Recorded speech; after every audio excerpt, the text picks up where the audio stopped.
Salut. Merci Allez, beaucoup d'être venu. La première question, avant qu'on parle de la nutrition, c'est j'ai envie de savoir qu'est-ce qui t'a emmené dans la santé à la base. qu'est-ce qui m'a amené dans la santé? C'est Enfin, compliqué. pourquoi t'as eu envie de soigner des gens? Écoute, au départ, je voulais être médecin, je voulais être prêtre d'abord, hein. Ça a été ma première vocation. Ouais, ok, Donc, je ouais. voulais soigner les âmes. Soigner. Et puis, un jour, j'ai découvert que, enfin, mon père était divorcé. Donc, Ok. mes parents, c'était un deuxième mariage pour mon père. Et donc, ma mère n'avait pas droit à communier. Donc, ça a été une révolte épouvantable contre le catholicisme. Ouais. Communier, ça consiste en quoi? Communier, à part le fait de prendre l'hostie Voilà, quand elle tu n'avait pas le droit j'ai de pas trop- communier. Elle était excommuniée parce qu'elle était mariée avec un divorcé.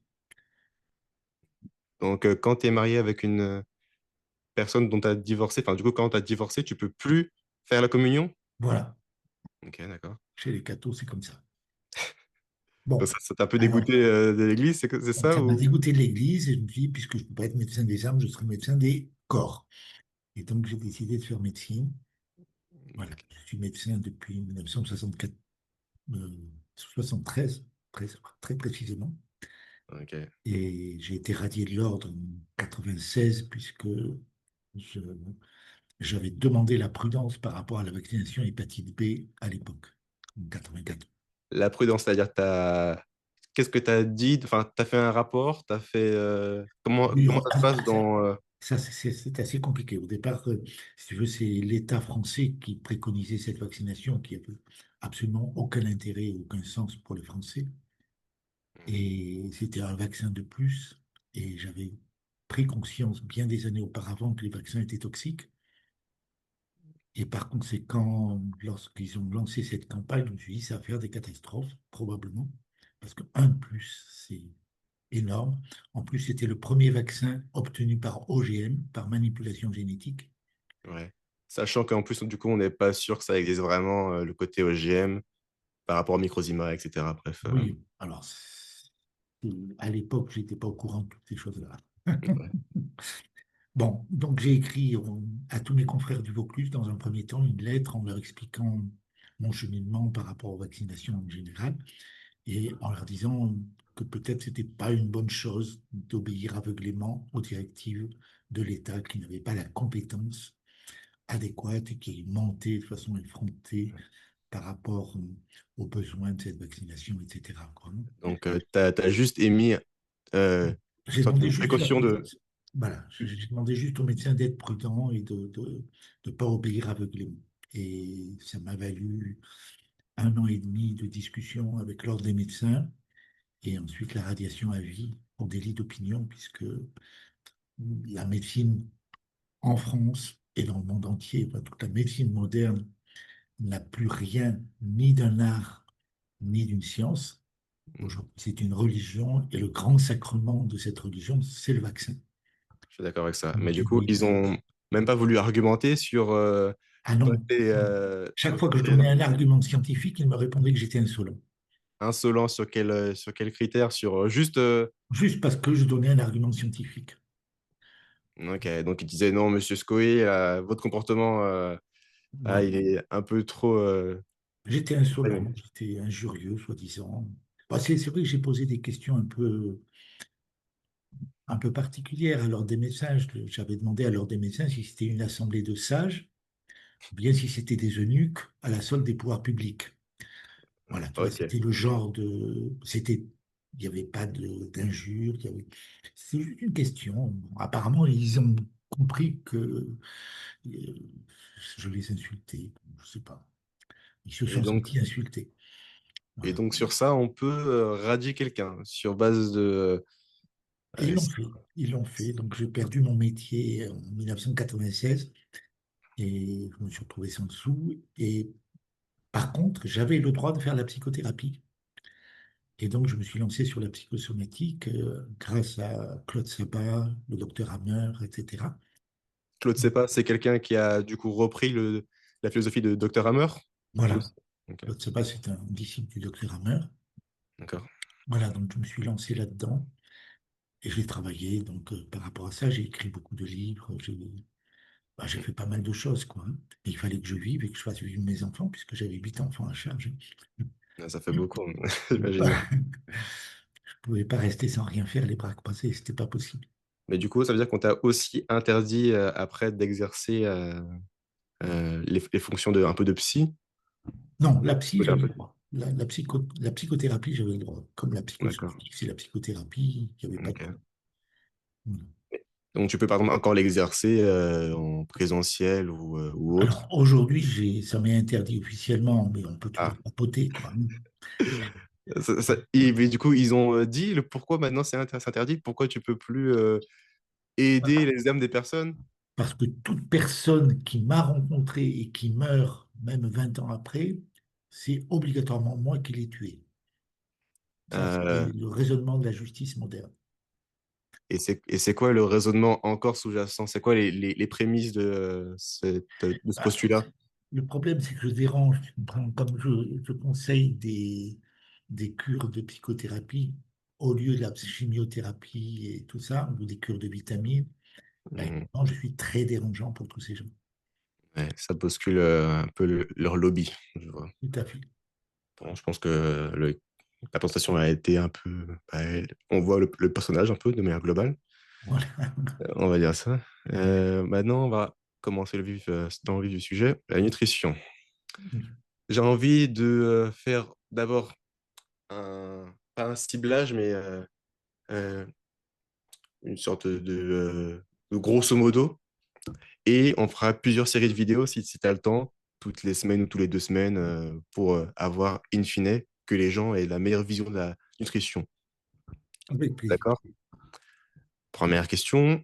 Je pense que si on dézoome, le plus pertinent, ça serait de savoir bah, quand manger. On nous a souvent dit bah, il faut manger matin, midi, soir. Toi, qu'est-ce que tu en penses de ça? Alors, ça dépend du travail qu'on fait. Mais si on a un travail relativement sédentaire, comme la plupart des Français aujourd'hui, il n'y a qu'un seul repas indispensable, c'est le souper. Et le souper doit être le repas le plus complet, le plus équilibré possible. Pas forcément très abondant, mais on n'a pas besoin de manger le matin, on n'a pas besoin de manger à midi, et c'est même déconseillé. Le fait de manger dans la journée, euh, si tu veux, diminue considérablement ta capacité de vigilance, d'attention, d'intelligence, puisque tu ne peux pas à la fois digérer et réfléchir. Tu ne peux pas à la fois digérer et faire du sport. Mhm. Donc, en fait, quand on connaît un petit peu la physiologie du corps humain, quand on sait que ce ne sont pas les cellules qui sont à la base de la vie, mais les microzymas, qui sont des microcellules de l'ordre du nanomètre, ces microcellules bâtissent les cellules, bâtissent les organes, orchestrent tout. Donc, ces microcellules, donc ces microzymas, ils œuvrent toute la journée de façon à nous permettre d'être actifs dans la journée. Et sur le plan physiologique, donc, il faut savoir que on a deux catégories d'organes majeurs. D'un côté, l'appareil digestif et la peau. C'est bizarre, mais la peau, elle a besoin aussi d'être alimentée, nourrie, entretenue, régénérée. Et de l'autre côté, l'appareil locomoteur et le cerveau. Ouais, locomoteur, qu'est-ce que c'est? Ben, le squelette, les muscles, Ok, d'accord. etc. Donc, c'est ce qui nous permet de bouger. Voilà. Mhm. Donc, normalement, théoriquement, dans la journée, c'est l'appareil locomoteur et le cerveau qui sont vascularisés à plein, qui reçoivent un maximum donc d'énergie alimentaire, de gaz, d'oxygène, etc. Et, et par contre, l'appareil digestif et la peau sont au repos. C'est-à-dire que la peau est fraîche et l'appareil digestif, normalement, il n'a rien à faire. Éventuellement, on peut boire de l'eau, on peut consommer des aliments très facilement digestes comme le sucre blanc, les bonbons, la charcuterie. Attends, mais je te coupe. Pourquoi ça ne s'applique pas à l'enfant et à l'adolescent, du coup? Alors ça ne s'applique pas à l'enfant et l'adolescent parce que justement, l'enfant et l'adolescent n'ont pas à travailler théoriquement. Ils ont à grandir. leur fonction, c'est de grandir, c'est la Ok. croissance. Donc, un enfant, un adolescent, on ne devrait jamais les mettre à l'école avant 17 ou 18 ans, quoi, hein. Et Mais être à l'école sur une chaise, bon, c'est nul, mais ça ne fait pas. euh, les muscles ne sont pas vraiment sollicités. Ils branlent pas. Enfin, le corps est un peu c'est- en c'est- stand-by. oui, le corps étant relativement stand-by, il peut bouger, il n'y a pas de problème, c'est pas la question. Mais Ok. c'est surtout le cerveau. Si tu Ok. veux. Pourquoi est-ce que dans les programmes scolaires, tous les 2 ou 3 ans, on répète sans arrêt les mêmes programmes de géographie, d'histoire, etc. Parce que on ne peut pas mémoriser, parce que le cerveau n'est pas bien alimenté, parce que en fait, les nutriments sont utilisés pour autre chose, ils sont utilisés pour la croissance, hein. Ok. Ok. Donc, si on revient sur l'adulte, tu disais que dans le cas où on peut avoir des petites fringales, les bonbons, euh, est-ce que tu autorises les fruits du coup? Non, Pas trop, ok. Donc, alors charcuterie, surtout pas d'aliments végétaux, parce que ça demande beaucoup de transformation et donc un gros travail digestif. Donc, l'idéal, c'est le sucre. mais tu disais, je me souviens dans ton livre, que le sucre pur, eh bien, ça avait tendance à faire proliférer des petits vers dans l'estomac. Je me trompe? Ou Pas dans l'estomac, dans l'intestin. dans l'intestin? Voilà. Si on mange beaucoup de bonbons, effectivement, ça peut faire proliférer les oxydures. Ok. Mais si on prend un petit peu d'ail au début du souper, Oui, mais là, tu me disais que dans la journée, on peut manger un peu de sucre, justement, si on a un peu faim. alors ça dépend quel sucre tu prends, c'est toujours pareil. Si on prend du glucose pur, par exemple les bonbons, bah, tu prends un bonbon, tu as souvent envie d'un deuxième, Mhm. éventuellement d'un troisième. Et puis après, c'est fini. Tu peux plus. C'est-à-dire que le cerveau bloque. À partir du moment où tu as la quantité de sucre nécessaire, le cerveau bloque l'envie. Donc, il n'y a jamais d'addiction aux vrais bonbons. Il peut y avoir des addictions aux bonbons d'aujourd'hui où ils ne mettent pas du sucre, mais d'autres édulcorants que le cerveau ne reconnaît pas. Là, oui, ça donne des addictions. Ok. Parce que Mais, le cerveau attend toujours son sucre, hein. mais entre un bonbon, du coup, du glucose, et du pur saccharose, donc un carré de sucre blanc. Car tu disais bien que le sucre brun est moins bon par rapport à le film de pellicule qui l'entoure est moins digeste, c'est bien ça? Alors, il est aussi digeste, c'est pas la question, mais c'est la Ah. crasse, quoi. Ce qui colore le grain de sucre en roux, hein. Mhm.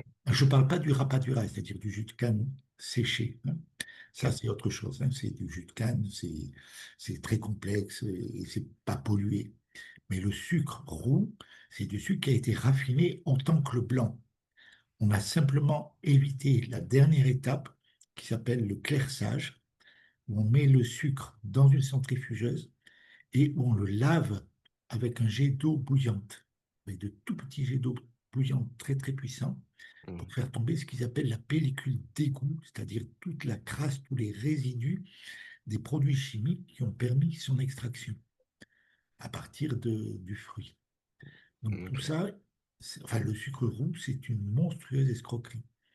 C'est absolument pas du bio et c'est Mhm. complètement aberrant. Il vaut bien mieux manger du sucre blanc, qu'il soit de betterave ou de canne.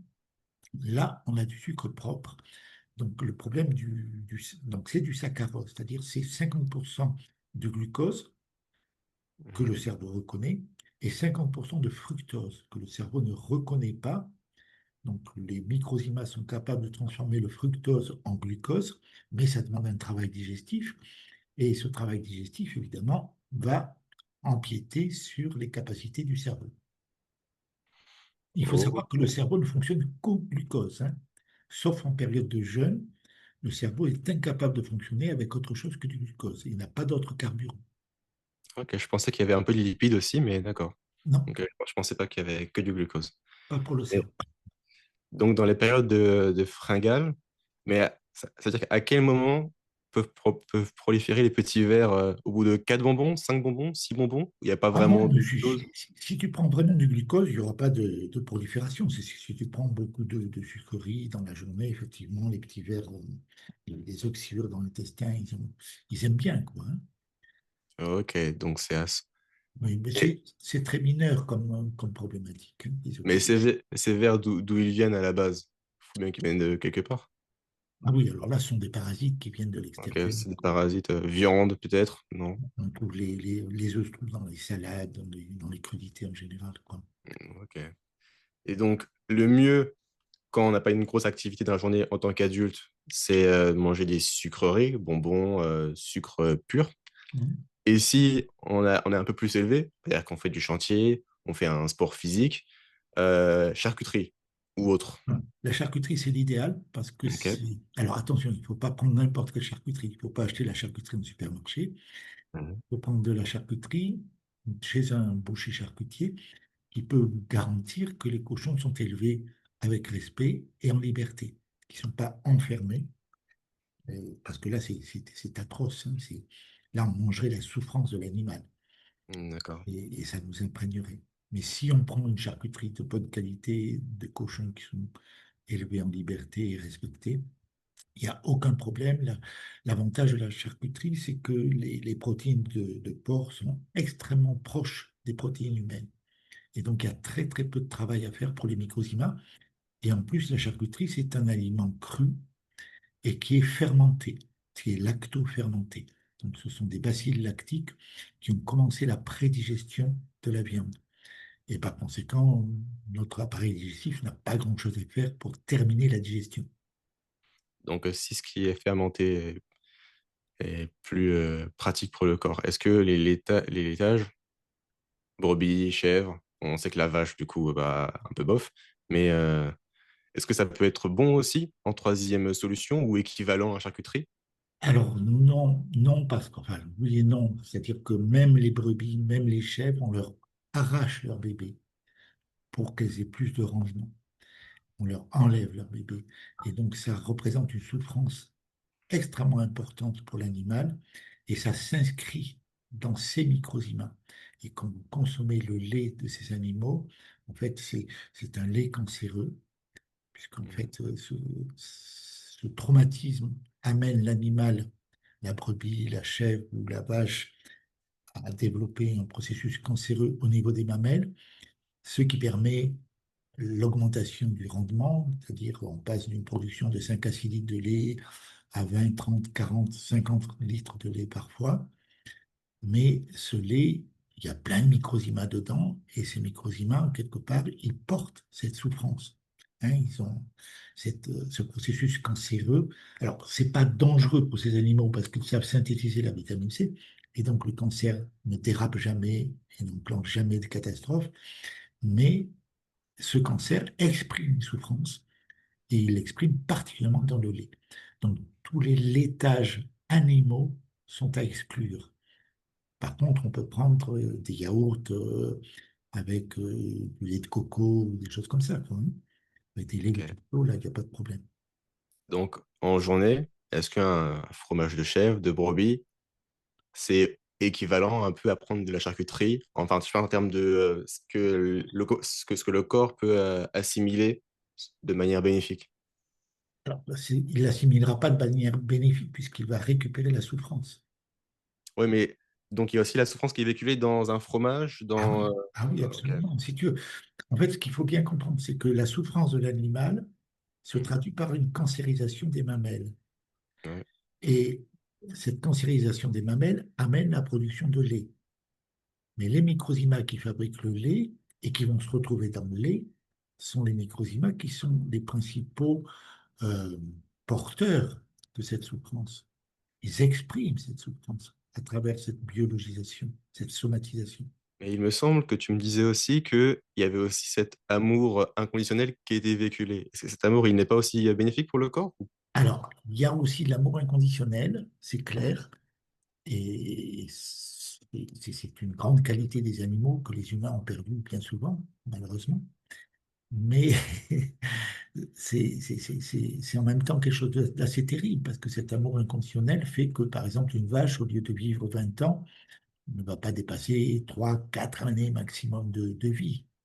Elle va donner toute sa substance à son bébé, virtuellement, à travers son lait. Mais du Donc coup, c'est une démonstration d'amour inconditionnel. Mais je ne sais pas si cet amour inconditionnel va pouvoir compenser la souffrance véhiculée par les microsimilitudes, tu vois. Ok.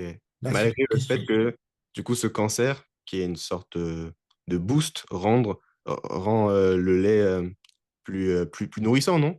Voilà, le lait est beaucoup plus nourrissant et beaucoup plus abondant. Ok. Mais la souffrance véhiculée est peut-être le manque à gagner ne Alors voilà, bénéficie. la souffrance véhiculée va souvent se traduire par des problèmes de santé, c'est-à-dire qu'on va se retrouver avec des problèmes justement ostéomusculaires, avec des raideurs, des- avec plein de petits mal-être, quoi, hein. Surtout sur le plan ostéo-articulaire, et puis, et puis peut-être un vieillissement précoce. C'est vrai que quand on cesse tous les produits laitiers animaux, on rajeunit. On a vraiment le sentiment de rajeunir physiquement. On rajeunit par rapport à la souffrance véhiculée. Oui, je pensais par rapport à la souffrance. Je pense que la souffrance peut faire vieillir. Oui, ça me paraît pas déconnant. Ouais. Ouais. Ok. Donc, si je récapitule, des bons aliments pour la journée quand on a une activité physique ou juste une fringale, charcuterie et bonbons de bonne qualité, bonbons ou juste sucre pur. Est-ce que le miel compte ou pas? Oui, le miel, ça va. C'est comme le sucre blanc, le miel, hein. C'est du saccharose. Avec Donc du on mélange fructose. 50% de fructose, 50% Ouais. de glucose. Ok. Bon. Je pense qu'on avait fini, tu avais assez bien dépeint le mécanisme d'alternance, donc le fait de manger le soir. Là, dis-nous la liste de courses typiques à avoir, si tu en as une en tête pour le soir, le repas le plus complet possible pour l'organisme. Est-ce que tu en as un en tête? Alors écoute, moi personnellement, on aime bien commencer par une crudité, un fruit, une salade ou quelque chose comme ça. Il faut toujours manger les crudités en début de repas parce que c'est plus difficile à digérer et les sucs gastriques sont plus puissants, ils ne sont pas dilués. Voilà. Mhm. Ensuite, il faut un aliment protéique, ça peut être des œufs, une viande. Alors la viande, il faut éviter la viande trop cuite, hein. Il faut la prendre la plus saignante possible, La plus pas trop saignante. cuite. Pour la cuisson, en gros, tu cuis à la vapeur, La viande, ah non, ça se cuit à la poêle, c'est pas bon à la vapeur. Oui, mais en Ah, gros, si, bon, bon, moi j'adore les pot-au-feu, des choses comme ça, où c'est de la viande cuite à l'eau et surcuite. Mais je sais que là, c'est pas la meilleure solution pour te nourrir, quoi, hein. Il vaut ok. mieux que la viande soit pas trop cuite, hein, entre Et guillemets, saignante. donc, quand toi tu la cuis, tu mets un corps gras ou juste sur la poêle purement directement? Je mets un peu d'huile d'olive. Mais tu... Et donc, tu cuis tout doucement pour pas que l'huile d'olive monte trop en chaleur. Bon, l'huile d'olive supporte la chaleur une ou deux fois.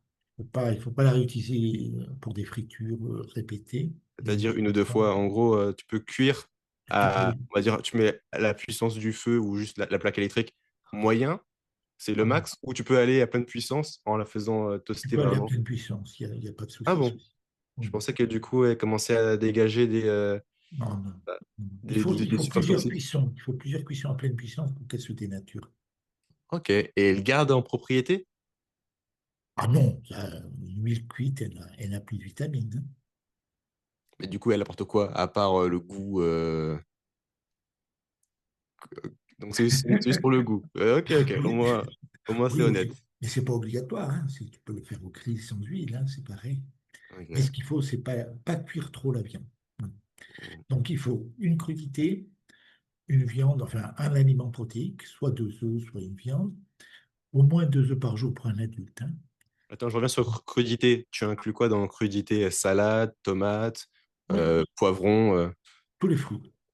tous les fruits? Tous les fruits, les légumes crus, hein, le chou, Donc, tu conseilles de manger le fruit en début de repas, pas à la oui, fin? tout à fait. Voilà. Ok. Après la viande, l'aliment protéique, il faut manger euh, un farineux, hein, donc ça peut être du riz plutôt décortiqué, ou semi-complet.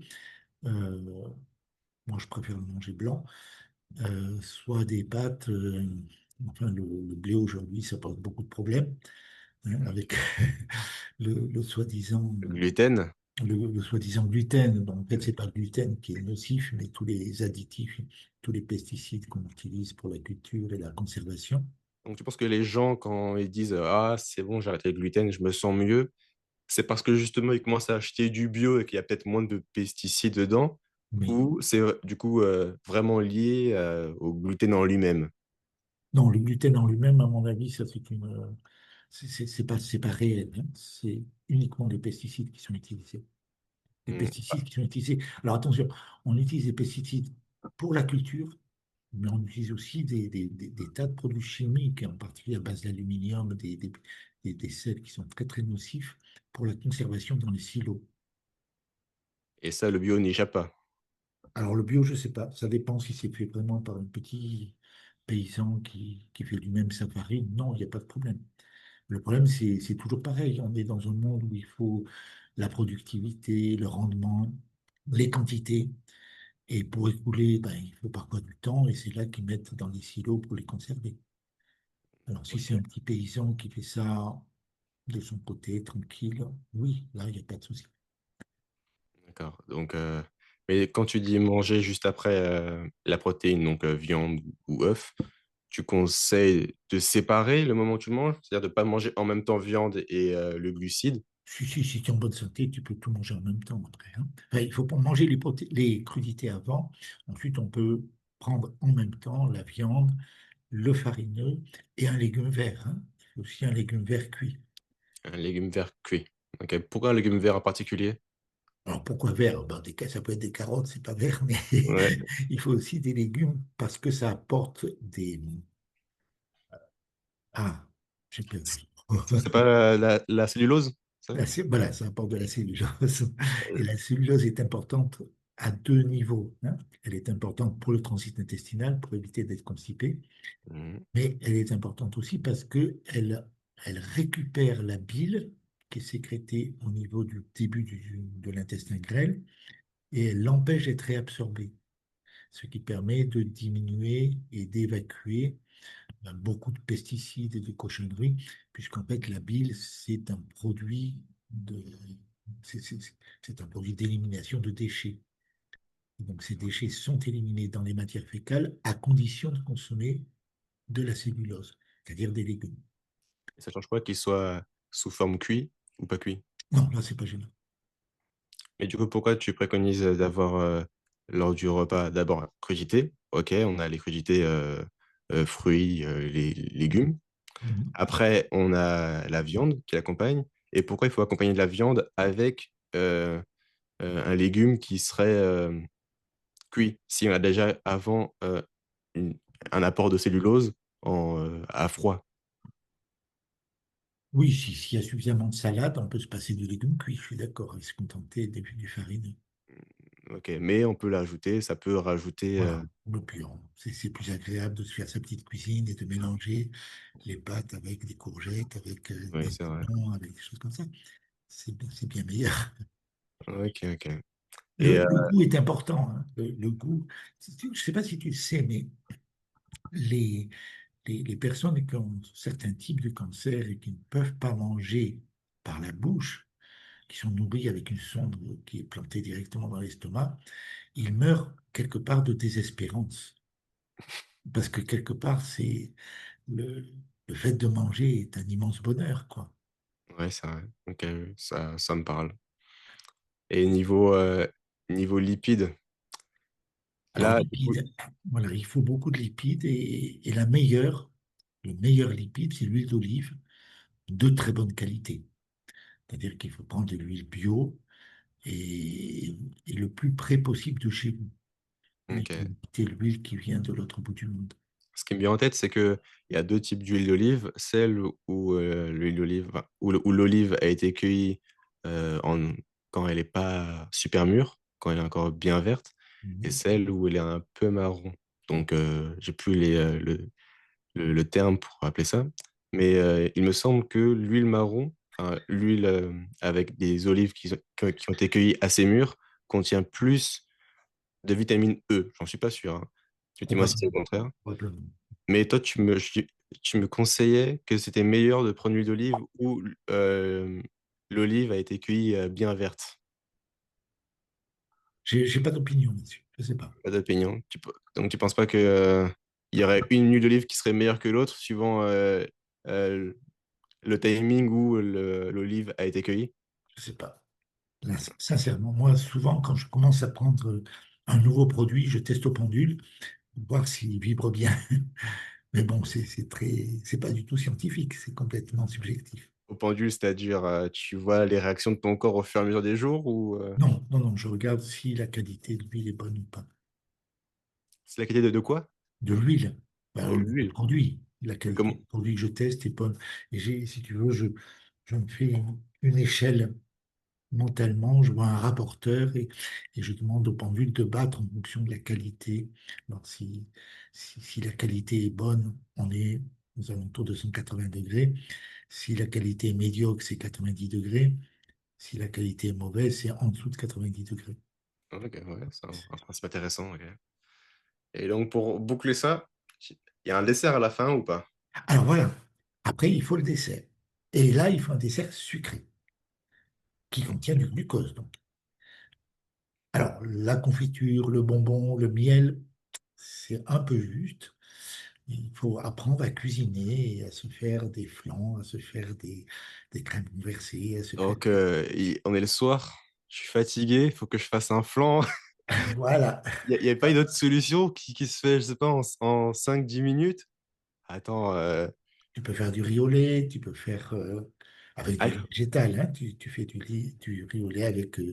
Alors, pour avoir du lait végétal, il y a un excellent lait qu'on peut faire facilement, c'est avec la purée d'amande blanche qu'on trouve en maison en boutique. j'ai essayé, c'est pas super bon, hein. En gros, tu disais de prendre de l'eau osmosée avec de la purée d'amande. Mhm. Ça a pas le goût de lait, je trouve. Parce que moi, je sens plus l'huile d'amande à l'intérieur, avec aussi l'amande qui a été mixée.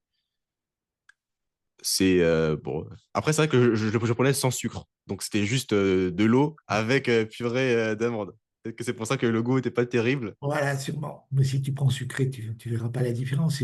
Et tu as aussi le lait de coco, qui est super. Mhm. Ok. Donc, là, c'est quoi le dessert d'un flemmard comme moi qui peut passer pour le soir? Dis-moi un type de dessert facile à faire. C'est pas moi qui fais la cuisine. J'ai une petite femme qui a un Euh, cordon bleu, alors elle me fait toujours d'excellents desserts. hmm, Bon, bah, si tu as la flemme, le mieux c'est le riz au lait, mais bien sucré, riolet bien sucré. avec Ok. du sucre blanc. Avec du sucre blanc. Parce que moi, je pensais que les fruits, ça passait, mais du coup, euh, c'est quoi le problème de manger un fruit à la fin, ou un ou plusieurs fruits? Alors, le problème des fruits, c'est que c'est une crudité, donc c'est difficilement digéré à la fin et ça contient relativement peu de sucre. Et il est très important à la fin du repas d'envoyer au cerveau le signal du sucré. Le fruit contient peu de sucre en termes de signal, c'est ça? Voilà, c'est Ok. que lorsque le cerveau a le signal du dessert, c'est-à-dire bien sucré, à ce moment-là, il ferme le clapet supérieur de l'estomac et il n'y a pas de remontée acide. Alors que si il n'y a pas de dessert, et quand on se couche, surtout si on se couche sur le côté droit, eh bien, le clapet n'étant pas fermé, le contenu de l'estomac a tendance à remonter, ça, l'ésophage ne supporte pas du tout, et donc il se rétracte, et ça provoque à la longue une hernie hiatale, qui n'est pas du tout une bonne chose. Ok. Donc il faut toujours un dessert bien sucré à la fin du repas. Il faut donner ce signal. Alors, beaucoup de gens disent, moi je prends un carré de chocolat. C'est pas assez en quantité. Il faut en prendre une bonne quantité. En plus, j'avais vu moi de mon côté que le chocolat contenait beaucoup de métaux lourds, le chocolat noir. Enfin, il y en a que quand tu le traites bien, il n'en contient pas, mais ça, c'est un chocolat du coup assez cher. Et le chocolat de base, même bio, contiendrait beaucoup, je crois, que c'est de cadmium, un truc du genre, ou d'autres métaux lourds. Donc, moi, j'évite. Et je pense même que du coup, le chocolat 50% 60 est mieux parce qu'il contient plus de sucre. Et du coup, bah, le chocolat est dilué dans sa toxicité en termes de métaux. Tu me rejoins sur ça ou pas? Je sais pas, je n'ai pas d'informations sur les Sur le métaux. chocolat noir. C'est pas.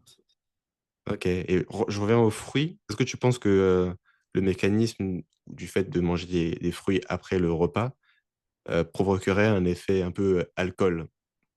Ça peut être vrai ou pas? Alors, le problème de l'alcool est un problème qui est dénoncé aujourd'hui par la naturopathie. C'est un peu bizarre.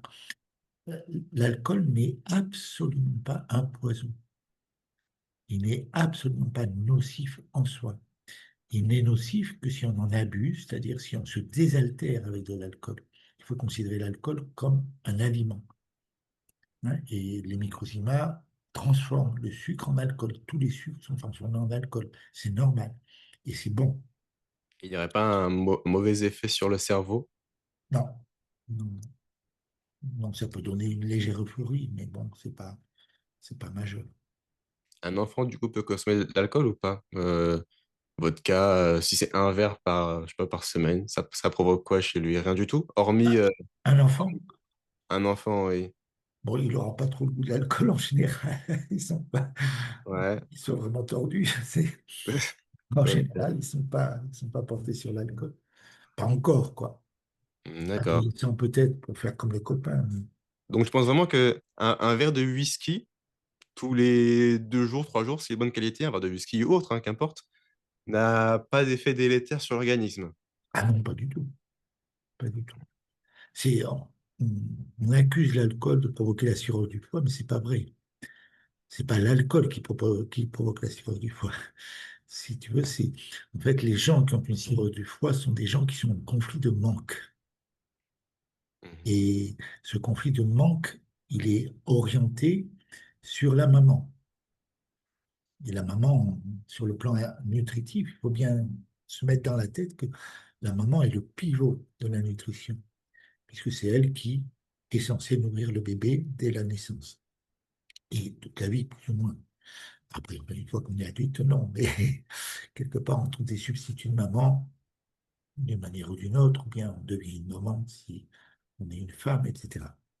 Donc, ce qui est vraiment important de comprendre, c'est que ces personnes qui sont en conflit de manque par rapport au lait, entre guillemets, de la maman, vont compenser ce manque en buvant.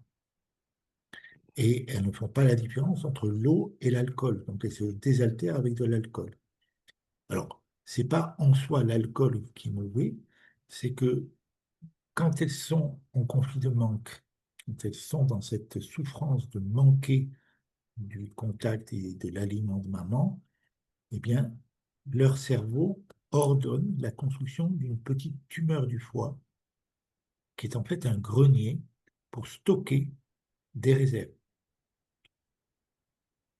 Et quand elles se mettent à boire, à ce moment-là, elles démontent ce grenier.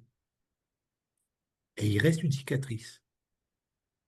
Et c'est l'accumulation de cicatrices qui génère la cirrhose du foie. Mais ce n'est pas l'alcool en soi qui est nocif. C'est vraiment l'alternance perpétuelle chez ces personnes entre les périodes de manque, où on est vraiment en souffrance, et les périodes où on a substitué à ce manque c'est un alcool ou une autre boisson. On peut très Ok. bien faire une cirrhose sans avoir jamais bu une goutte d'alcool. Mais est-ce que l'alcool en soi est, est comme est comme pour les lipides, protéines, un atout pour l'organisme? Est-ce qu'il a vraiment des propriétés intéressantes? Ou c'est juste que il fait pas grand-chose à l'organisme, donc on peut se faire plaisir de temps en temps? Alors, il n'est pas mauvais en soi, il n'est pas indispensable puisque les microsimales synthétisent à volonté, il y a pas de souci. Ok. Hmm. Donc tu m'as dit pour un bon repas, crudité, légumes, légumes cuits avec un, un glucide, la viande. Est-ce que du coup tu inclus les légumineuses dans les lentilles, par exemple, dans les légumes, ou ou il faudrait un troisième type encore dans le repas? Est-ce que c'est intéressant ou il faut Non. juste varier Les légumineuses sont assez indigestes, ça donne beaucoup de ballonnements et de gaz. Donc, quand on veut manger des faillots, des lentilles, des choses comme ça, on a intérêt à boire chaud et à les manger très chaud. Alors ça, oui, il faut savoir, on n'est plus dans la psychosomatique, ni dans la diététique pure, on est dans la médecine traditionnelle chinoise. En médecine traditionnelle chinoise, on explique que la rate et donc l'estomac, ont horreur du froid et de l'humide, parce que c'est plus difficile à digérer, justement.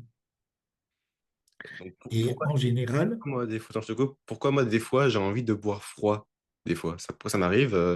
Des fois, je sais pas, en été, d'où vient ce besoin de l'humain, des gens en général, d'avoir de l'eau froide, de l'eau fraîche?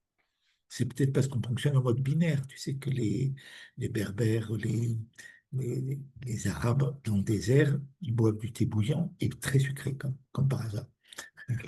avec Ouais, du sucre blanc. Voilà, ouais. c'est pas pour rien. Non, en fait, je pense que c'est un réflexe binaire. Comme on a chaud, on veut du froid. C'est un Mhm. système d'opposition. Je pense Ok. pas qu'il y ait de raison physiologique à ça.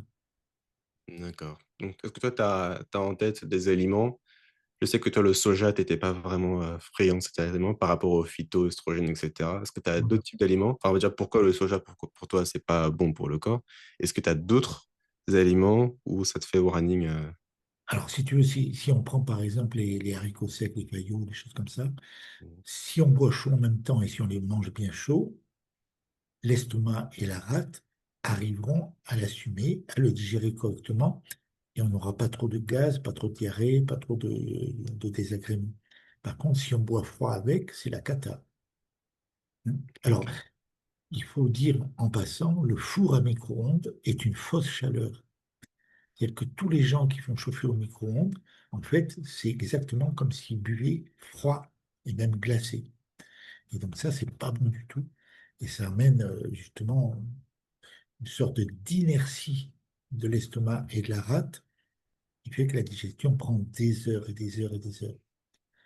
Et ça donne beaucoup de ballonnements et beaucoup de soucis. Hmm. Concernant les fours, c'est le même mécanisme où il y a plusieurs types de fours et donc ça dépend. Tous les Ouais, fours à micro-ondes, hein, il faut éviter tous les fours à micro-ondes. Les fours classiques, il n'y a pas de problème. ouais, ok, d'accord. Donc là, on va passer à l'eau. Quel type d'eau tu conseilles? Voilà. Alors, Louis-Claude Vincent était un ingénieur hydraulique au départ, dans l'hydraulique, je ne sais pas juste comment on appelle ça. Et donc, il s'est occupé de l'approvisionnement en eau dans des pays arabes, justement. Et il a fait des études extrêmement approfondies là-dessus. En fait, il faut savoir que, bon, il peut y avoir énormément de pesticides et de saletés dans l'eau, surtout avec les chemtrails aujourd'hui.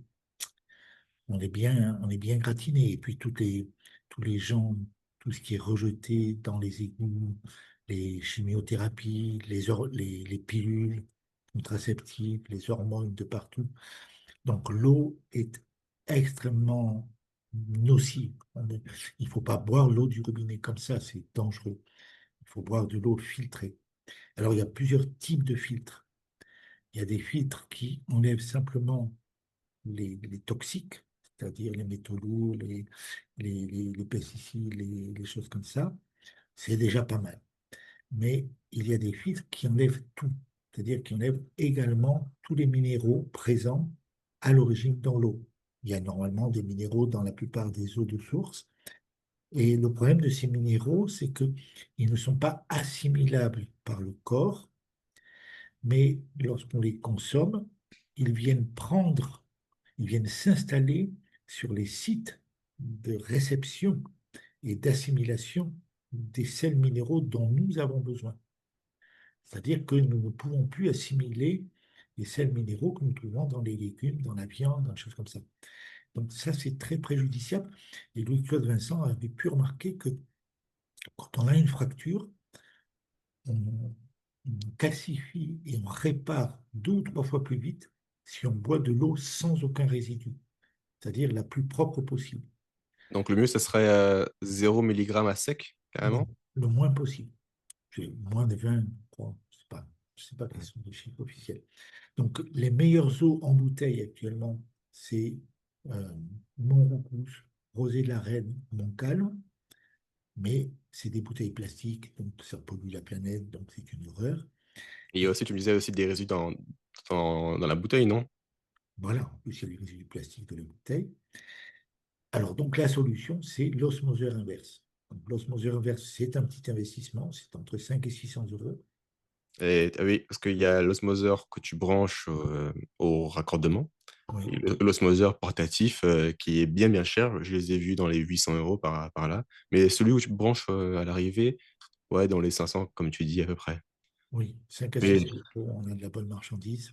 Et là, on a une eau aussi propre que la Montracous et on se sent bien mieux. Et là aussi, au niveau souplesse articulaire et tout ça, ça se voit tout de suite et on a vraiment un ressenti de rajeunissement.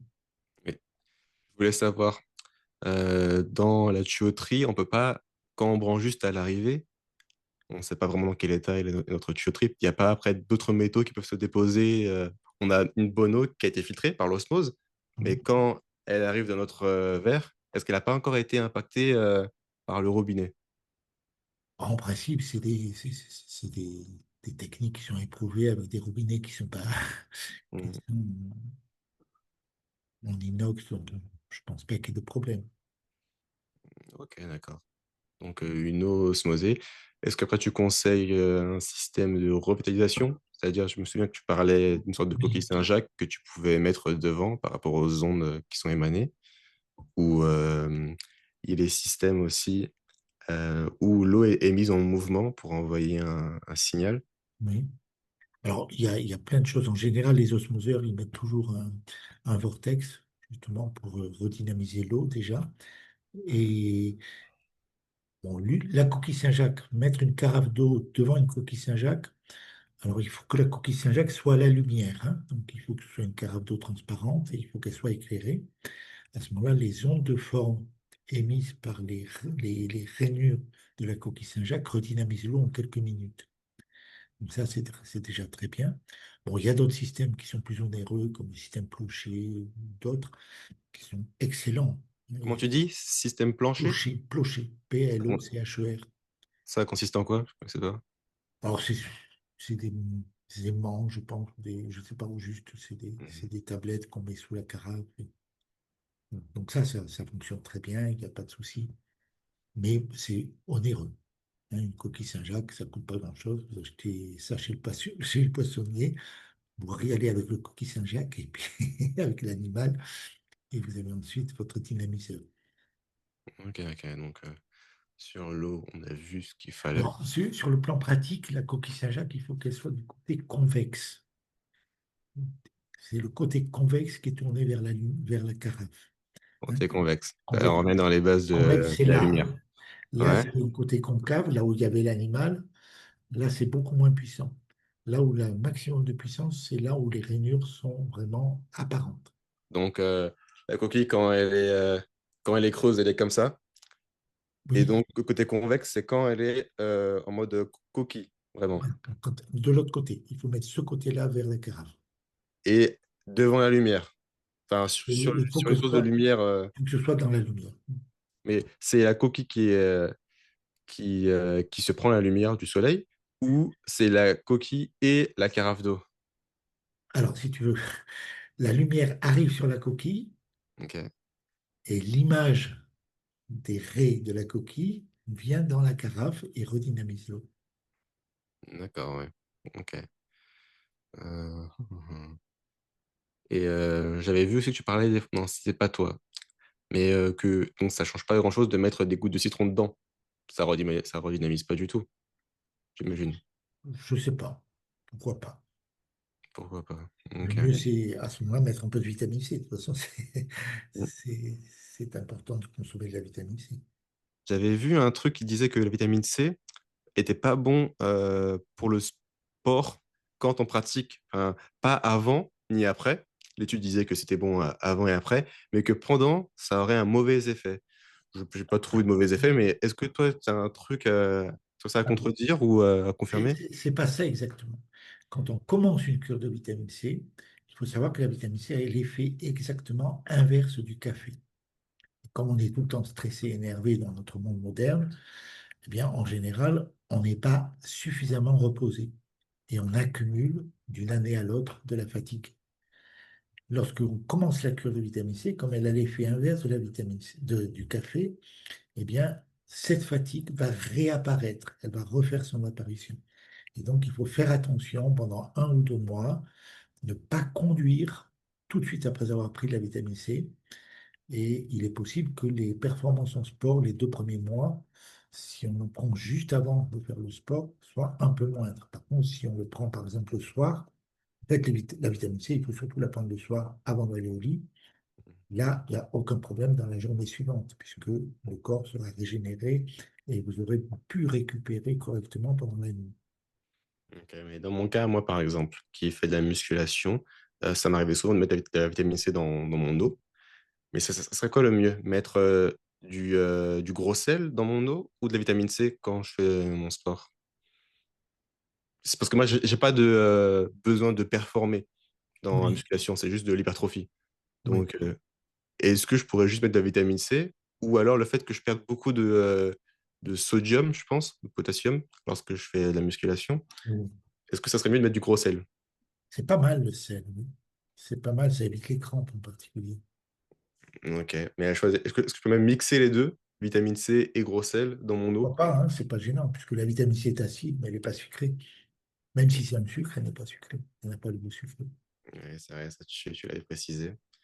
Euh, je voulais parler aussi des vaccinations pour les animaux, l'impact que ça a sur nous. Est-ce qu'on est vraiment touché par ça? Tu parlais, il y avait un terme que tu avais employé dans ton livre, la mitridatisation, je ne sais pas si je l'ai bien dit, Oui. mitridatis. Si je me souviens, tu disais que c'était fait. En gros, c'était de s'accoutumer au poison. Et donc, cette accoutumance pour le corps, ça fait que on est plus résistant ou c'est juste que le corps s'habitue et donc on ressent pas les effets euh, du corps. Alors, Mithridate, c'était un héros grec qui avait très très peur de se faire empoisonner. Et puisque dans sa famille, tout le monde se faisait empoisonner, c'était un peu la galère. Et Ok. donc, il s'est habitué à prendre du poison à dose progressive, un petit peu comme les allergologues qui vous collent l'allergène à petite dose et puis de plus en plus importante pour essayer de vous désensibiliser. Donc, effectivement, ça accoutume les microzymas à éliminer ce poison. Et il est arrivé à un moment de sa vie où il a voulu se suicider. Donc, il a pris une énorme dose de poison. Ça n'a strictement rien fait. Il est en pleine forme. Voilà. Donc, c'est de là que vient le terme de mitridatisation. Alors, est-ce qu'il faut, est-ce qu'il faut se mithridatiser? C'est une question que je me suis longtemps posée quand le bio a commencé à faire son apparition un peu partout. Aujourd'hui, on en trouve partout du bio, hein. Donc, ça devient beaucoup plus facile et bien plus économique. Ouais, mais Mais à tu disais l'époque, bien, je te coupe, tu disais bien que dans le bio, les animaux sont quand même vaccinés. alors effectivement, les animaux sont vaccinés. Donc, là, bon, dans le bio, il y a en principe moins de poison. Donc moi, ma théorie au début, c'était qu'il ne faut pas tout manger bio pour justement se mithridatiser, parce que si le jour où on va au restaurant et on a de la nourriture qui n'est pas bio, ben on risque d'être malade. Alors, enfin, on va pas au restaurant. Ah, c'est dommage. Quand même, toi, tu es Ouais. un mec, hein, mais quand on est marié, qu'on a une femme Ah, qui oui, est c'est ingénieure vrai. domestique et qui fait la cuisine matin, midi, enfin, Ok, le oui, je soir en comprends mieux. particulier tous les jours, aller au restaurant, c'est vraiment une journée de vacances pour elle. Et puis c'est agréable, c'est un moment où elle n'est pas tendue, elle est bien, quoi, hein. C'est quand même un gros travail, hein, ingénieur domestique, il ne faut pas croire, hein. Non, si, je suis d'accord, ouais. Donc, voilà, au début, je pensais ça. Maintenant, pratiquement tous les restaurants font du bio, hein. C'est rare de trouver, à moins d'aller chez McDonald's, c'est rare de trouver un restaurant qui n'ait pas Mais sa publicité sur le bio. Donc, ça devient beaucoup moins important. Après, chacun fait ce qu'il veut, quoi, hein. Mais je pense que si on peut éviter de s'empoisonner, c'est quand même mieux. je suis pas sûr de suivre. Tu penses euh, que du coup, il vaut mieux une vache vaccinée? Alors les vaccins animaux, oui, je reviens sur cette Ah, histoire. parce que là, on va pas développer sur le fait que tous les deux, on sait que c'est un poison, etc. Mais on le fera dans d'autres vidéos. Mais je voulais savoir si, pour toi, le fait d'ingérer une viande empoisonnée, juste avec le vaccin, est bénéfique du coup Donc, Alors, si tu on veux, a... il y a vaccin et vaccin, hein. Donc, les vaccins humains sont additionnés d'additifs particulièrement toxiques, en particulier l'hydroxyde d'aluminium, du mercure, etc. Les vaccins animaux en ont pratiquement pas, voire pas du tout. Ok, je sais pas. Alors, après un vaccin, il y a toujours ce qu'ils appellent l'adjuvant d'immunité, c'est-à-dire ce produit toxique, et la soupe de purulence, qui est destinée à te faire fabriquer des anticorps. Bon, on le sait, l'immunité, enfin, on le sait, je le sais, l'immunité, c'est un délire. Ça Oui. n'existe pas. Et donc, en fait, ces soupes de purulence, ce sont des microsymats étrangers qui véhiculent une information, mais qui n'a pas d'impact pathologique en soi. Ce n'est jamais la soupe de purulence qui déclenche une réaction nocive, sauf, alors, l'exception, c'est la variole et le BCG, qui ne sont pas des vaccins comme on les entend aujourd'hui. La variole et le BCG, c'est du pu qu'on nous inocule. Donc, c'est quand même, c'est autre chose et ça déclenche des problèmes tout à fait autres. Voilà. Et donc, Alors, les les conséquences. vaccins Ah, animaux, vas-y. la soupe de purulence, c'est pas grave. Et il y a très très peu d'adjuvants d'immunité, donc très peu de poison. Par contre, aujourd'hui, on nous vaccine avec les vaccins OGM, avec les vaccins ARN messagers. Alors là, il faut être catégorique. Aucun scientifique aujourd'hui n'a pu visualiser et encore moins manipuler de l'ADN ou de l'ARN. C'est impossible matériellement. Ils n'ont pas la capacité de le visualiser, ils ne peuvent donc pas le manipuler. Mais Donc, attends, je te coupe. Eux, ils disent qu'ils le voient, mais tous les deux, on sait qu'ils le voient que sur des tissus morts. non seulement ils le voient sur des tissus morts, mais ils font leurs travaux avec des interprétations d'ordinateurs qui font des électrophorèses et un certain nombre de techniques d'analyse des composants, mais ils ne savent pas de quoi il s'agit. Donc Hmm. aujourd'hui, toute cette histoire d'ADN et d'ARN, c'est du pipeau. Par contre, il y a incontestablement quelque chose, hein. Bon, par exemple, dans le vaccin Covid, à mon avis, il y avait des venins, probablement d'araignées et d'araignées particulièrement toxiques, ce qui a expliqué les problèmes, alors en quantité plus ou moins importante suivant les lots, mais ce qui a expliqué les problèmes d'effets secondaires, de myocardite, de coagulation intravasculaire, etc. Donc ça, ce sont des venins. Ça n'a rien à voir avec de l'ARN ou avec des histoires comme ça, hein. Et on ne fait pas fabriquer la protéine spike avec l'ARN. Ça, c'est complètement n'importe quoi. La protéine spike n'existe pas, pas plus que le virus Covid, pas plus qu'aucun virus. Donc, on est dans des contes de sorciers à dormir debout. C'est vraiment Ouais. des cauchemars, hein. Ouais, Mais donc, il y a aucune réalité. Par contre, et c'est là où c'est important, par contre, tous ces gens qui fabriquent les vaccins, qui les conçoivent, ils ont quelque part, ils génèrent une forme pensée qui va s'inscrire dans le produit fini. Cette forme pensée, c'est un petit peu comme un sort, comme une malédiction. Voilà, et une malédiction, oui, ça peut être nocif. Et donc, lorsqu'on consomme un animal, attends, je te coupe. Donc, tu penses que tu m'as dit qu'il y avait du coup une forme de vaccin où il y a un petit côté rituel de malédiction. Tu penses qu'ils le lancent par rapport à leur intention et que ça peut se retrouver bah, dans la viande qu'on va manger, c'est ça? oui, tout à fait. Ok. Et cette Hmm. malédiction, elle est effacée instantanément par une bénédiction. C'est-à-dire que si, avant de se mettre à table, on bénit le repas, il n'y a plus aucun problème. Parce que la bénédiction est infiniment plus puissante que la pire des malédictions. Donc, pour rester concret, lorsqu'ils font leur vaccin un peu maudit, là, on parle de quel type de vaccin où potentiellement une malédiction est émise? Ah, tous les vaccins OGM, hein. Sur le vaccin OGM. C'est-à-dire que les gens qui le composent, quelle est l'intention derrière pour qu'il y ait malédiction? Alors, si tu veux, ils ne le font pas dans l'intention qu'il y ait une malédiction, ils le font dans l'intention d'avoir tel résultat. Et c'est ce résultat complètement tordu contre. Donc, ils sont dans une dialectique de guerre. Il faut se battre contre le virus, contre la bactérie, et donc ils sont agressifs. C'est cette agressivité, cette méchanceté, bon, c'est pas une méchanceté Oui, je vois ce que tu veux dire.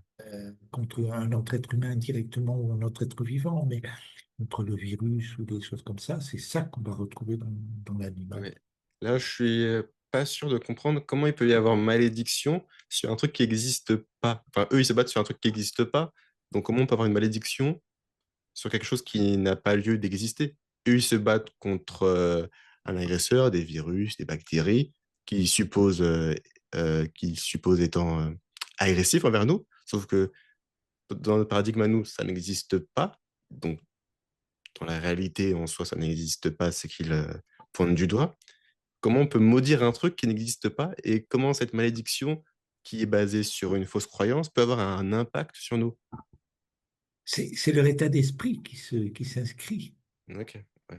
C'est leur état d'esprit d'agressivité, de, de- de paradigme de guerre qui s'inscrit. Et là, oui, ça peut avoir un impact. D'accord, ok. Donc, pour revenir, parce que la question à la base, c'était viande microtisée ou non. Tu penses qu'une viande intoxiquée, non pas par malédiction, mais intoxiquée par certains vaccins, est bénéfique pour nous dans le cadre où, de temps en temps, on va manger certains plats plus toxiques qu'à l'habitude. J'ai pas compris ta question. Ma, que- Ma question initiale, c'était viande intoxiquée par les vaccins, donc des métaux lourds, certains trucs, Ça, ou je une te dis qu'il y en a viande très peu. Il y a très peu de métaux lourds dans les vaccins vétérinaires. très peu. Ok, d'accord. Et donc, entre ça et une viande qui est non vaccinée, tu penses qu'à long terme, pour le corps, c'est mieux de manger de temps en temps, euh, enfin, régulièrement, plutôt des viandes vaccinées. Et de temps en temps, si on peut manger un animal qui n'a pas du tout été vacciné. Ah bah si on peut manger des animaux non vaccinés, c'est encore mieux, mais ça n'existe plus aujourd'hui. T'en trouves nulle part. Ok, oui. À C'est- moins qu'il y ait des connaissances infirmiers qui lui... Voilà, à ce moment-là, tu rentres dans l'illégalité, mais c'est Ah pas bon, impossible. c'est illégal en plus? Ah ben, je pense, oui. De pas vacciner. Oui, bah, Oui, aujourd'hui, c'est le vaccin, je te dis, c'est le sacrement de la religion médicale moderne. Et c'est quoi? On te confisque ta ferme si tu vaccines pas ton porc ou... Oh là, c'est terrible. Non, ils peuvent pas les revendre, ou alors à des prix très inférieurs. Et puis si jamais ils sont passés, ils ont des amendes. Oui. Ah ouais, Ok. ils leur font pas de cadeaux. Hein. Donc, dans tous les cas, on aura du vaccin au souper. Ok, ok. Hum, Est-ce que du... Pour Donc, bénir le repas. Avant, en France, tout le monde commençait le repas par un bénédicité, et puis c'était parfait. Souvent, avant d'entamer un pain, une miche de pain, on dessinait une croix dessus. on dessinait la croix sur le pain Ah oui, pour avoir le petit effet avec le couteau, symbolique. c'est une bénédiction. Ok, ok. C'est pareil. J'ai envie de parler du poisson que tu n'as pas mentionné dans la viande. Qu'est-ce que toi Mhm. tu en penses du poisson? Poisson, fruits de mer, etc. Alors, le problème des poissons, plus ils sont gros, plus ils ont mangé des petits poissons, des petits fruits de mer, et donc plus ils sont empoisonnés par les métaux lourds. Hein. Donc, le problème des poissons, c'est pareil. Là, il y a un empoisonnement par l'environnement, c'est pas par les vaccins, mais par l'environnement. Donc, plus les poissons sont gros, plus on s'empoisonne. Mais alors, c'est pareil, si tu veux. Si tu pars avec la peur de manger du poisson, de la viande, des choses comme ça devient tragique, quoi. Tu vas plus prendre plaisir à manger et tu vas te faire une dépression. Je crois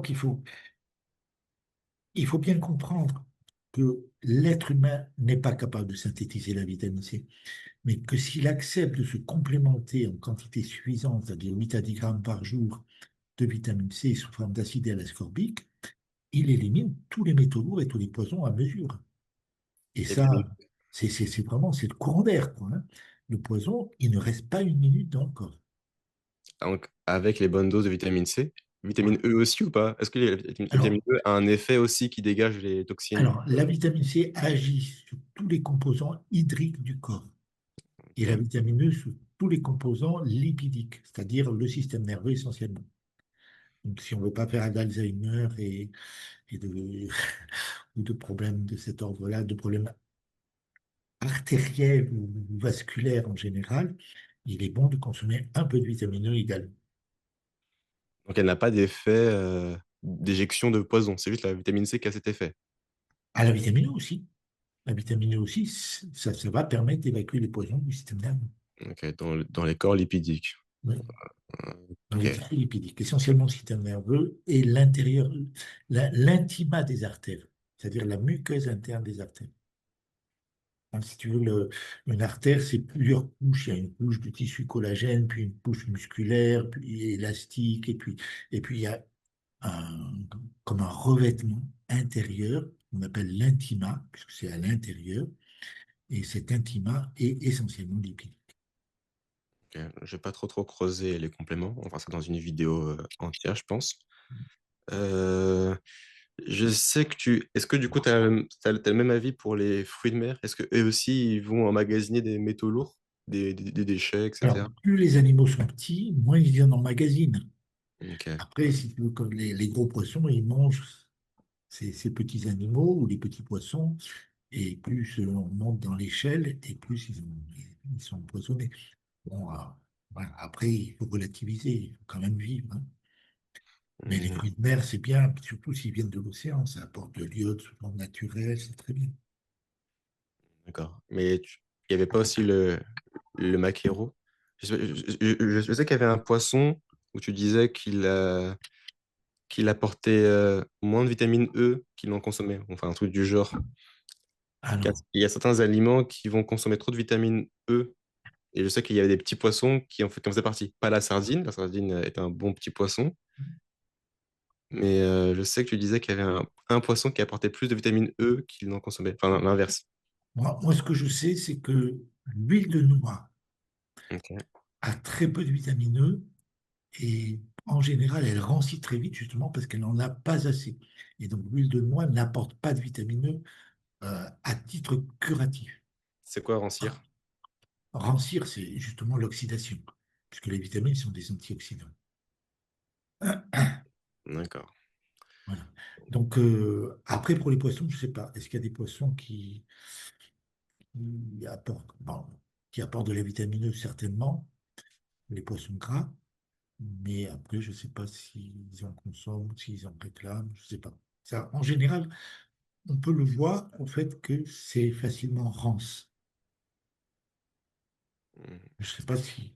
Je mange très peu de poisson personnellement parce que on aime bien manger quand on est à l'océan, mais pas quand on est en Auvergne.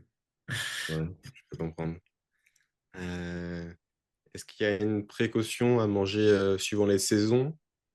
Oui, Pas- alors il faut manger autant que faire se peut en fonction des sens, surtout par rapport aux fruits. Les fruits sont un petit peu des boussoles pour nos microzymas qui leur permettent de se mettre en harmonie avec la saison. Donc, les oranges, c'est décembre, janvier. Les citrons, février, mars, jusqu'à avril. Après les fraises, il faut éviter de manger des fraises avant mai, avant le mois de mai. Euh, Après, on peut manger tout l'été, il n'y a pas de souci. Les tomates, c'est juillet, août, etc., quoi, hein. Donc, il faut manger les fruits et les légumes fruits comme les tomates à leur saison, autant que faire se peut. Les avocats, je ne sais pas quelle est la saison des avocats parce que je ne sais pas si ça pousse beaucoup par chez nous. Je sais qu'en ce moment, ils sont bons, mais ils ne sont pas bons toute l'année. Ok. Donc un mécanisme de saison important. Oui. Je voulais revenir à la consommation chaud. Prendre ah oui, sur le thé et le café, est-ce que tu penses qu'il faut exclure le café s'ils sont Alors, il y a deux types de l'effet. café. Il y a deux types de café. Il y a le Robusta et l'Arabica. Le Robusta est un peu sec, un peu rude et il contient 70% de caféine. C'est énorme. Et il est vraiment toxique. Celui-là, il faut l'éviter au maximum. Le Robusta, c'est 10% de caféine seulement. L'Arabica, pardon, c'est 10% de caféine seulement. Donc, c'est beaucoup plus acceptable. Mais il faut quand même éviter parce que la caféine énerve et tous les aliments qui énervent, comme le thé noir, comme le Coca-Cola, des choses comme ça, donc ça va exceptionnellement. Mais si on en prend régulièrement, bah, d'abord ça crée une addiction. Après, on a des maux de tête quand on arrête. Et puis en plus, ça fragilise sur le plan émotionnel. Et quand on sait, d'après la psychosomatique, que ce sont les émotions trop violentes ou quand on est trop énervé, une petite émotion quand on est trop énervé, elle est l'équivalent d'un stress mortel, quoi. Et donc, c'est ça qui génère les cancers et les pathologies graves, quoi. Donc, il vaut mieux éviter. Bon, nous, on prend quand même un café le matin. Ah, Et- attends, pourquoi un café le matin? Bah parce que le matin, ça aide à se réveiller, à enclencher la journée. C'est agréable. Et puis, on aime bien le goût quand même. Ça te suffit Et puis, on pas, se fait un les rayons du plaisir. soleil? Quand tu es dans ta maison, tu n'es pas tout le temps au soleil. Quand tu travailles sur ton ordinateur, tu n'es pas au soleil. Hmm, Tu as mais besoin. ok. Hmm. Moi, je préfère quand même éviter le café. Enfin, vraiment, Il vaut jamais. mieux. Il vaut mieux. Il vaut mieux Et éviter. j'avais même vu que le thé vert Alors, contenait le thé aussi vert, un... aucun problème. Et pourtant, j'ai vu qu'il contenait un peu de caféine, hein. Enfin, un tout petit peu, largement moins que le thé noir, mais il en contient un tout petit peu, je crois. Oui. Faut pas non plus Être... faire une guerre. Ok, ok. Je crois que le bon Dieu, il a bien fait la création. S'il nous a donné le café, le thé vert, c'est pas pour rien, c'est pour se régaler. La nutrition qui s'applique aux malades. Oui. Alors la nutrition qui s'applique aux malades, elle est la même que celle qui devrait s'appliquer aux enfants, une période de croissance, c'est-à-dire de 0 à 17 ans en moyenne. Elle est la même également des gens qui vivent dans des conditions exceptionnelles. Donc les travailleurs de force, les gens qui vivent au pôle Nord, dans des conditions climatiques particulières où ils ont besoin de beaucoup d'énergie. Donc ceux-là, ils auront moins de rendement au niveau de l'activité professionnelle, mais ils ont besoin de beaucoup plus de carburant. Et donc ils ont besoin de renouveler leur stock de carburant régulièrement. Donc là, il faut faire 2 à 3 repas par jour. Chez les enfants, il faut même faire 4 repas par jour, hein. Le goûter est important chez les enfants. Voilà. Et les malades, c'est pareil. Alors, on a eu, à une époque, on a eu à accompagner des personnes qui étaient en phase terminale de cancer, après avoir subi chimio, radiothérapie, amputation chirurgicale, etc., qui étaient dans des souffrances terribles, qui sont arrivés chez nous sous morphine. Et ce qui est étonnant, c'est qu'on leur donnait un bonbon tous les quarts d'heure. Et ils n'avaient plus besoin de morphine. Mais ils Ah, avaient aussi 4 repas par jour avec voilà, les malades, il faut bien comprendre, quand on est malade, on répare une pathologie. C'est la réparation d'une pathologie. Alors, il faut faire la différence entre pathologie et maladie, hein. Moi, je fais une différence très, très nette. Ce que j'appelle la pathologie, c'est l'expression d'une souffrance, c'est-à-dire la croissance d'un cancer, c'est une paralysie, une sciatique, une certaine névralgie, les troubles sensoriels, les choses comme ça. Donc ça, c'est l'expression d'une souffrance. Et quand ça se répare, ça se manifeste par une maladie avec inflammation et un énorme chantier pour les micro-humains qui doivent remettre les choses en ordre. Et donc, c'est comme pour la croissance, là, il faut apporter du carburant et des nutriments le plus souvent possible, hein. Donc, 3 à 4 repas par jour sont absolument indispensables. et comment ça se fait que des fois, quand on est malade, on n'a pas cette sensation de faim? Alors, on n'a pas cette sensation de faim quand on est dans la crise épileptoïde. La crise épileptoïde, c'est ce qui marque la fin du processus de réparation lorsqu'on va rentrer en convalescence. Donc, en fait, c'est une crise d'épilepsie focalisée à l'organe qui était malade. Ça peut se traduire par une fièvre à 40, par une hémorragie, par un hoquet, par un certain nombre de manifestations comme ça qui sont brutales et très désagréables. Et là, effectivement, pendant cette période, on se retrouve en situation de stress et il n'y a pas d'appétit. On n'a pas faim. Donc ça, c'est logique. Mais ça dure pas très longtemps en général. Bon, la fièvre, ça peut durer quelques jours, mais en général, ça dépasse pas quelques minutes, quelques heures. Voilà. Ok, Là, donc, effectivement, il n'y a pas la fin. et donc s'il n'y a pas cette fin dans cette situation, dans ce contexte, hein, dans ce contexte, Ellie, je ne sais pas dire le mot, et Lip, comment tu dis? La crise épileptoïde. La crise épileptoïde. Dans ce Oui. contexte, est-ce que c'est mieux de se forcer un peu à manger ou d'écouter son corps à ce moment-là et de pas manger si la faim n'est pas vraiment là? Oh, il faut respecter l'instinct. L'instinct est beaucoup plus intelligent que nous. Ok. Alors, on a fait le tour. Merci beaucoup, Alain. Là, si les gens ont en commentaire des questions, on fera une autre partie. On va répondre aux questions des viewers. Ok, Et, parfait. d'accord. Merci beaucoup, Alain.